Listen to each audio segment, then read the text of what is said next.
Welcome, everyone, to Learning and Teaching Systemic Therapy podcast, the official Society for the Teaching of Marriage and Family Therapy, STMFT in short, podcast. I'm your host, Dr. Sofia Georgiadou.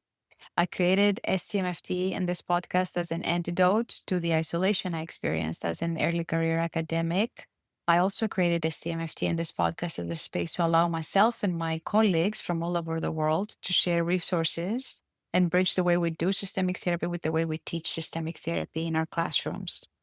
Today's episode is very special to me for a few reasons. We focus on eco-relational and ecologically systemic practice, with particular attention, of course, to how we as educators can prepare therapists to think beyond the individual and toward wider relational, environmental, and cultural systems.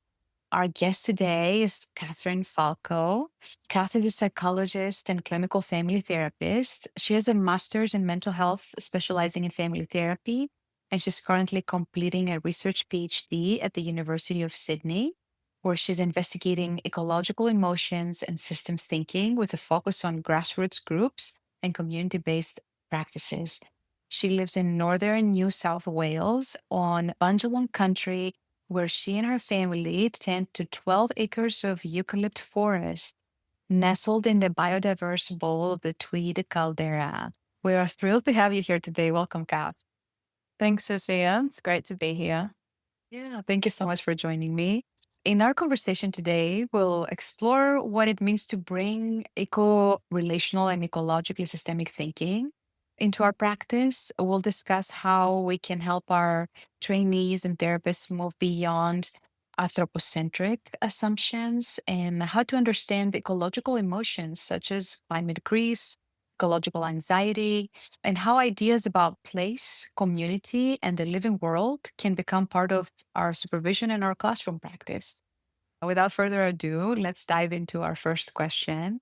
When thinking about a correlational practice, Cath, would you like to share a little bit about how you came to love this type of practice and what it means? How would you define it?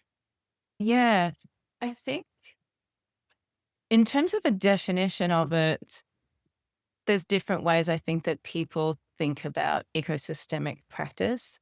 But for me, in terms of how I've become interested in this space, is living in the northern rivers of New South Wales and practicing as a psychologist up here in a regional community. And it is a community that has experienced successive disasters. So, really, from 2017 through to, well, just last year, we've had flooding events. There was big bushfires around here. And around 2022, when it had only been 5 years since the previous big flooding event where the town that I work in, Murwillumbah, was flooded and the levee wall was topped, and it was pretty devastating for the community. I noticed that people were coming into their sessions, and I was, as a psychologist, which is what usually happens, but really leaning into my systemic framework, because what was happening was people were coming in with really similar questions and similar feelings about what had just happened. There was a lot of shock in the community. People were so surprised that we had flooded again because it had only happened 5 years before, and this was a 1 in 1,000 year event. So it just seemed to me like, first of all, that these severe weather events and disasters will keep occurring. And then there was this feeling of uncertainty about when that might happen again. So I suppose really kind of living in a region that has experienced some of the effects of a changing climate and wanting to be as present with my clients as I could. So I suppose the other thing that was happening in those sessions were people were talking about the weather, about the river, about their concerns with climate change, that how come this is happening again, this sense of a changing sense of safety on the planet, I suppose. So existential questions come up too. So really it's been that made me interested in this space. And I suppose too, I live on 12 acres. There are birds that come up to the windows. I have conversations with them. There's wallabies that jump around and goannas that I see. When I hear lots of birds starting to panic, it's like, oh, there must be goanna out there. So I personally am quite in connection with the wildlife just because I get to live with all this space here. So in terms of the definition, though, there's different language like eco-informed practices or eco-relational practices. It really is essentially, from my understanding, including the living world in our systemic thinking. So I would say that it's kind of a very broad definition, that it's remembering that humans are in relationship with all other beings and thinking about the relationships. One of the subdisciplines of psychology, eco-psychology, also has this lens. There are differences, but I think there are things that we could learn as systemic practitioners from subdisciplines like eco-psychology that have been exploring this for a while and can bridge that gap and do look at this relationship of the human and the natural world. Mhm. Yeah. I'm thinking that you're probably introducing a lot of people to this way of thinking, really. And then the way of conceptualizing therapy, thinking in broader terms about our ecosystem and being part of this broader context. I'm wondering, I'm thinking about our educational system and our graduate training, and Mhm. that it has so many anthropocentric assumptions, right? We're thinking about systems, but we're still mostly thinking about humans in the system. And our textbooks a lot of times will reflect that as well, and that Mhm. way of thinking, or our sacred models will reflect that way of thinking as well. So I'm wondering, when you introduce other therapists to this type of work, how do you shift their mindset to introduce that idea of eco-informed systemic practice? The thing that I want to point to there as well is actually, do you know that magazine that the UK Family Therapy Association put out? It's called Context. So they recently did a feature, or their whole magazine was about ecosystemic practices. So there's a bunch of systemic practitioners in the UK who are also speaking about this topic, and that's accessible online. You have to buy it if you're not a member, but that's worth looking at. So just to say that there is a community out there of people who are wanting to include the living world in systemic practice. I think for me, there's some simple tools that I think about when I try to think about how educators can bring this more expanded lens. It's kind of like, it's simple, especially for systemic practitioners, because it's literally just widening the circle a little bit more, or perhaps a lot more. So there's a simpleness to it. We just expand the view, which we always do as kind of break away from an individual lens. And we include other systems like family systems and extended family systems, friends, and larger systems. And then it's like looking at ecological systems. So we're kind of on the way. We just keep going and keep expanding. So for me, it's like we have the muscles for it as systemic practitioners.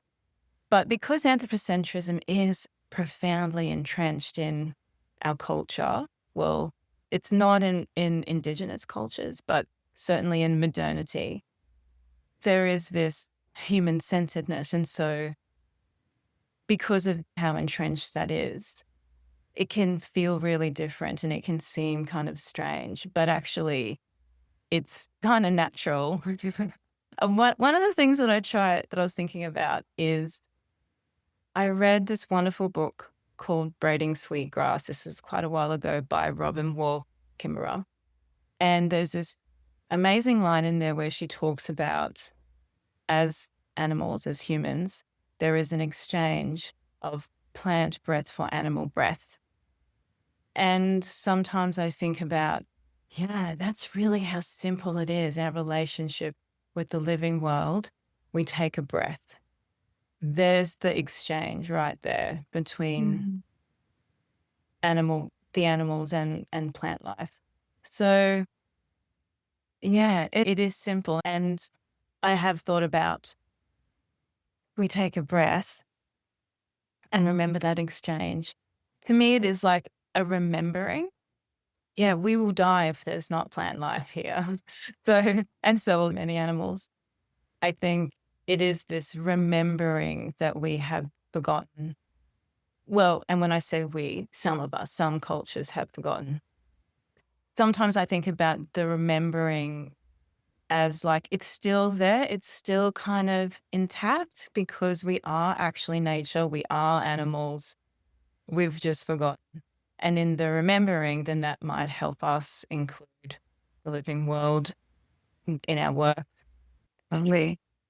Yeah, go ahead. I was just going to say, so I don't know if you have this text, the expanding family. Monica Trial. McGoldrick. Yeah, of McGoldrick and her colleagues. So then in there is the multi-contextual life cycle framework for clinical assessment. And I noticed that the most updated one, they have got another circle that is called ecology. So that's a good visual that I sometimes think about of it's there. It's just that, again, that expansion. Yeah, I was thinking about genograms just now as you were Mhm. talking, and how genograms would look different if they included ecology. And what would that look like if ecology was part of a generation's life depicted on a genogram? Because again, when we're thinking about multi-generational households and multiple extended families and systems, a genome is the Mm, first thing that comes to my mind, like how I organize information about a client. And so, what would it look like if we included nature and plants and yeah. climate and weather into a genogram? I think we do a bit of that already in terms of including pets and companion animals in a genogram. But yeah, that's a really good point. I think genograms really focus on people and on time in terms of the multi-generational genograms. And it would be really interesting to include place in a genogram. Place sometimes comes up when we do timelines.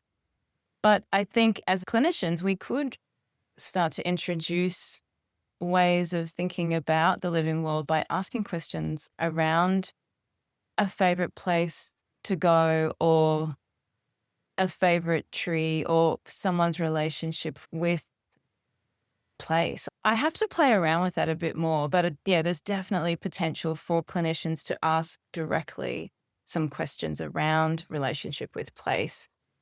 Mhm. Yeah, that wouldn't necessarily come organically from the client during session, Yeah. you mean? Mhm. Yes, that's right. I am wondering, you spoke a little bit about the trauma of the people you serve there in your community around floods and natural disasters. There are some ecological emotions that have seen more exposure in the literature, I think, like climate grief, ecological anxiety, disaster related stress, and more, I would say, in recent years. I am wondering, what are your thoughts on processing or teaching a therapist to recognize and respond to these emotions in therapy without disconnecting them from the broader Mm. environment? So what are your thoughts on this? Yeah. Yeah, I think that there's this consensus now that even though there is language like eco anxiety, that it's not a pathology, that actually, yes, it is completely understandable that people experience eco anxiety and climate grief, and actually more concerned perhaps if people aren't feeling things around that. That's probably more my perspective. Yeah, and that's something that systemic practitioners do really well anyway. We are trained to not pathologize symptoms. So that is definitely one thing that I think clinicians can bring to ecological emotions. There is this idea around indirect ecological emotions and direct. So certainly, say around a disaster or a severe weather event, those feelings can be more direct. And so they're coming into the therapy room. And really, I feel it's being with those feelings the way that we would usually be with feelings, where we're validating people's experiences. And I suppose similar with the indirect experience, the feelings that come in an indirect way, they are also needing to be validated, especially now with social media when we are seeing images of all sorts of things happening across the planet and changing climate systems, getting more information about those events. So I think that people can start to feel the heaviness of that. So I think that, yes, being with these feelings like we would with any feelings, I think the difference here too can also be that some of these feelings are a collective experience. I remember not long after the floods, when it would start to rain, or if there was some prediction of a raining event happening, because as well, weather is quite visceral and body related. Basically, everyone would in the community would be speaking about, like, there was this elevated anxiety among anyone, like, is that going to happen again? And so I remember at the time noticing that I was curious about this collective experience of anxiety and then how that was maybe becoming contagious, or not in a problematic way, kind of in a uniting way, like the whole community experiencing the same feeling of, oh gosh, what's going to happen with, there's like 100 mils of rain predicted for the next 3 days. How's that going to go? And this sense of elevated anxiety for a lot of people. And I was curious about then how that could turn up the volume. But as I said, there's also this kind of uniting aspect of it where everyone can relate to each other.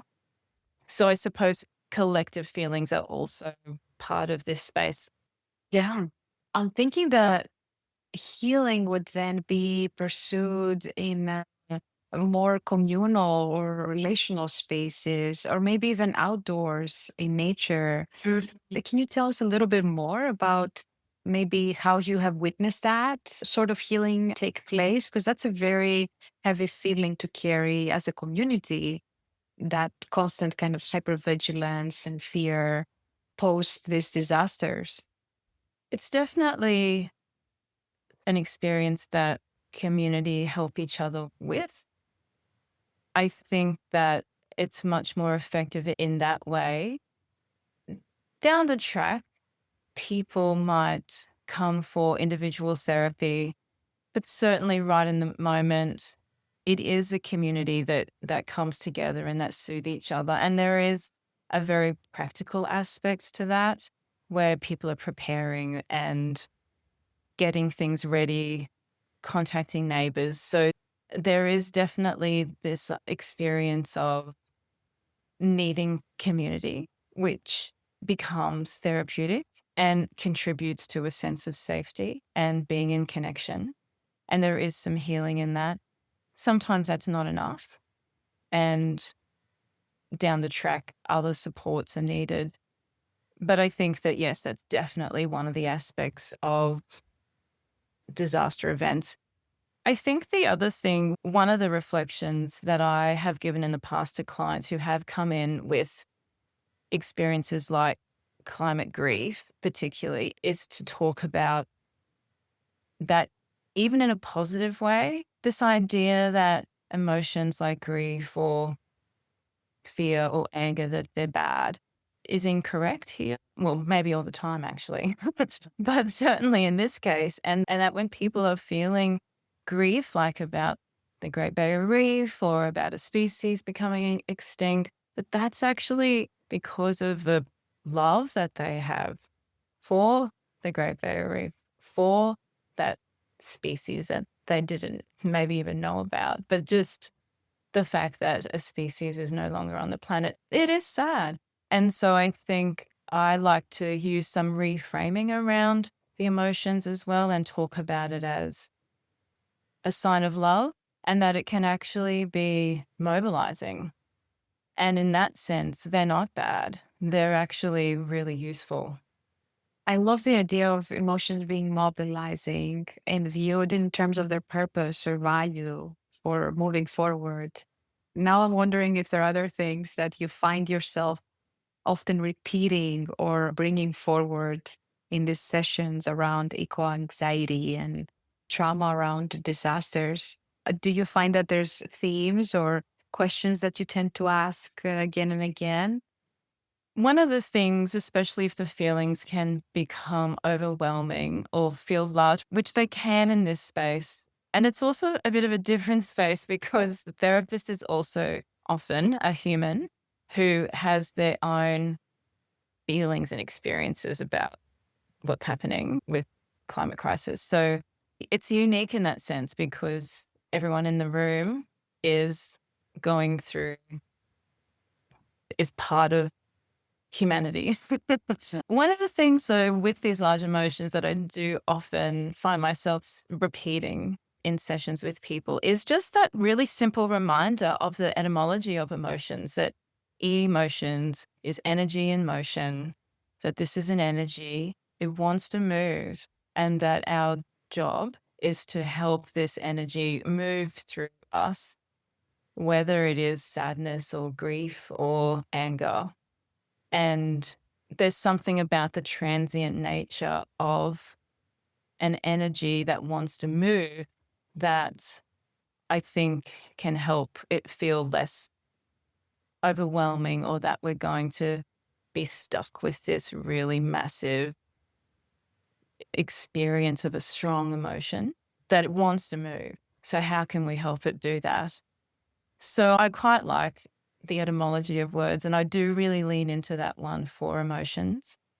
I love this actually. It's been a minute that I went into the etymology of the word emotion. I also love different etymologies of words, but that's probably Yeah. because I'm Greek and I just recognize a lot of my language in Oh, other yes. Yeah. other lexicons. Yeah. You mentioned very briefly the difference in how Indigenous and First Peoples worldviews, how they interact and include and connect with nature and the environment and Mother Earth, and overall in how they relate to place as a community. I'm wondering if there's a way that we could bring these perspectives or introduce these perspectives into training therapists in a way that feels respectful and not like tokenism or Mhm. appropriation. Yeah, it's a really good question. And when I was reflecting on this, I was thinking probably the best people to answer this question would be Indigenous and First Nations people to advise on how to bring this perspective in a non-tokenistic and respectful way.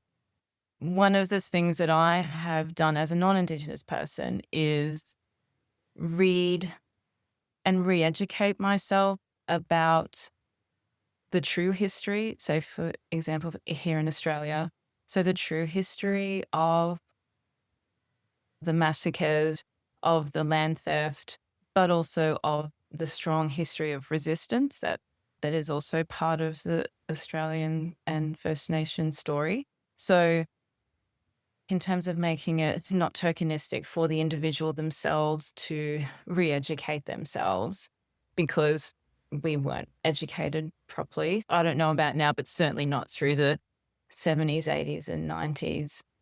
Really, it was just the colonial history. And I think as well an acknowledgement that colonization continues, definitely here in Australia. And I think as well, like acknowledging how, so in order to make it non-tokenistic, it's the therapist just addressing those things within themselves, I think is an important first step. And acknowledging things like structural racism in our systems, especially for systemic practitioners, like in our health systems, in the education system, in correctional systems, that there is massive problems around that. So I think yes, having that awareness. When I was starting to look at relationship with place, it was getting pretty clear to me that the only way I could talk about that was to read a lot of Indigenous scholarship around relationship with place, and that actually it remains intact for Indigenous cultures. So here in Australia, there are a bunch of scholars who I was reading their work, who talked about that the land is sacred. And I'm not going to be able to speak to this very well, but that here we have country, and that being in relationship with country means that we care for it, that it is a being. Yes, that Mother Earth is a being, Father Sky is a being, and the idea of reciprocity, and yeah, that it is sacred. So there's a spirituality, I think, that is part of part of place and part of land and country that makes me want to be in a relationship and experience that reciprocity of love. And I find it really helpful, and I quite love those ideas and worldviews. It's a worldview change. It's not seeing place and land as something to extract from as a resource. It's relational. We're in relationship, and it's reciprocal, and there's love. So that really suits my personal framework as well. I recently started reading The Service Berry. Yeah, so a lot of what you said about reciprocity and of love and of service, and the also gift-based Yeah. exchanges that spoke to me. It reminded me of what I was reading in The Service Berry. Yeah. Well, that's Robin Wall Kimmerer. And so I haven't read that one, but I have read Braiding Sweetgrass. And that is where I was getting a real understanding of this idea of reciprocity.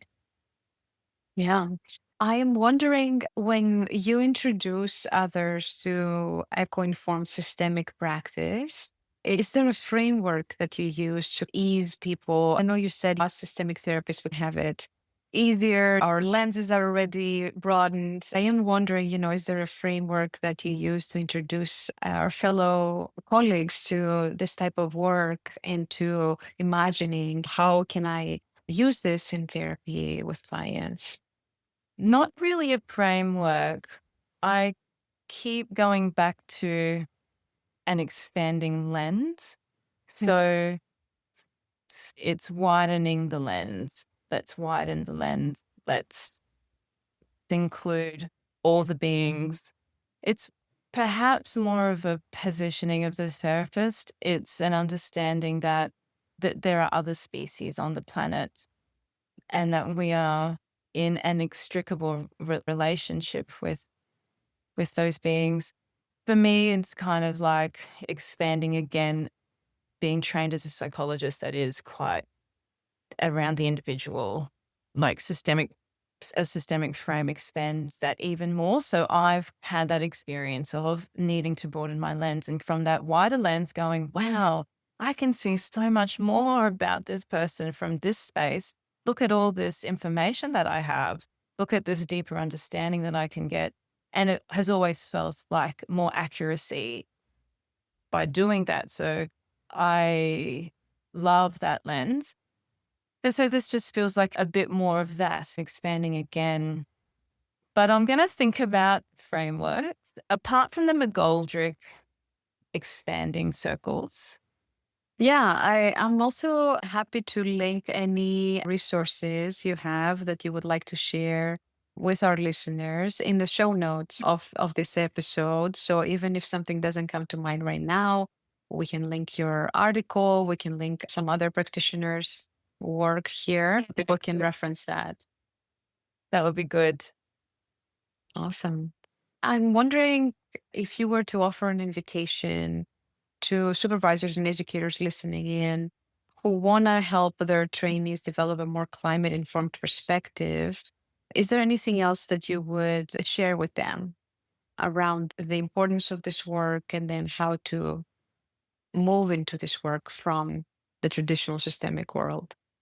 I feel like actually Mother Nature is insisting that we pay attention, that we listen, that as species disappear and ecosystems collapse and all the big changes that are happening, I think if we listen to Mother Earth, and we could say if we listen to the ecologists who are and the climate scientists who are giving us this information, that's a really important first step. And that for the clinician themselves to, or the trainer themselves to ask themselves how they're feeling about what's happening, what their relationship with the more than human world is like, what their worries are, how they see the future, and tending to some of their own.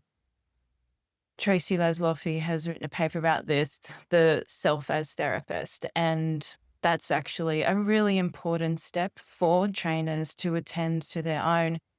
That's not really news of difference. Therapists need to attend to their thing, their inner world anyway.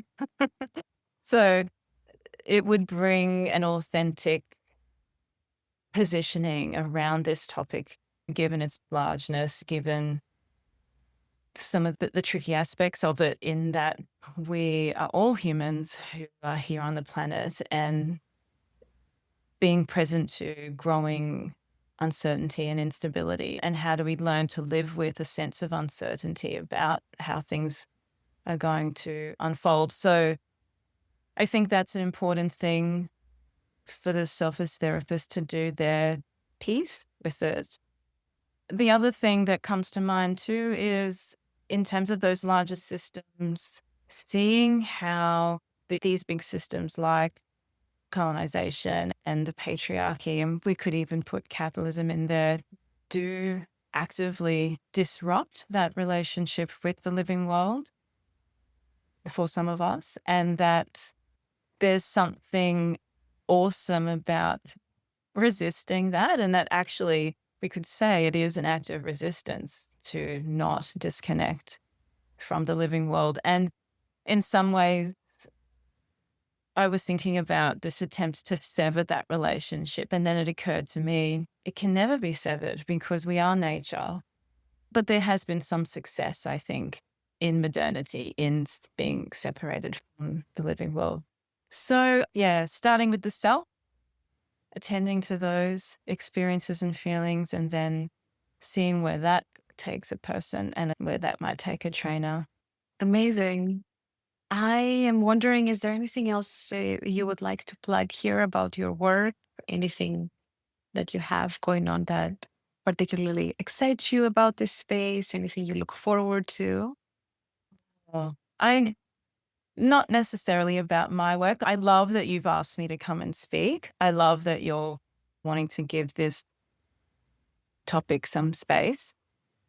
I think that there is a growing community of systemic practitioners all over the world who are wanting to include the living world, the more than human world, in our conversations, and that we're all just finding our way through in how to do that. There's great work around how actually Gregory Bateson did speak about this, and that we can return to some of his theorizing around how we are all connected. And he was an anthropologist, so he has a particular lens. Yeah, there has been a massive gap in terms of the history of family therapy of leaving out the living world. And it seems to me like that's getting corrected now, really, because we could say Mother Earth is insisting that we listen, and not just listen, like that we repair that relationship. Again, not all of us, but some of us need to repair that relationship with the living world. Lovely.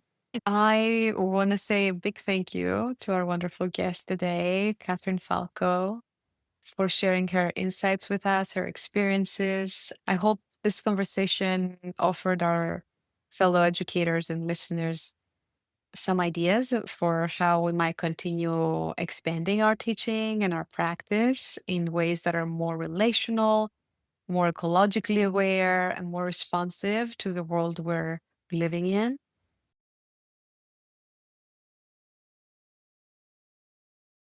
To our listeners, I hope you found today's discussion enlightening and inspiring. If you're hungry for more conversations about teaching systemic therapy, be sure to follow Learning and Teaching Systemic Therapy podcast episodes on Spotify, Apple Podcasts, Audible, and wherever podcasts are available. Thank you for joining us today. Until next time, this is Dr. Shafia Georgiadou.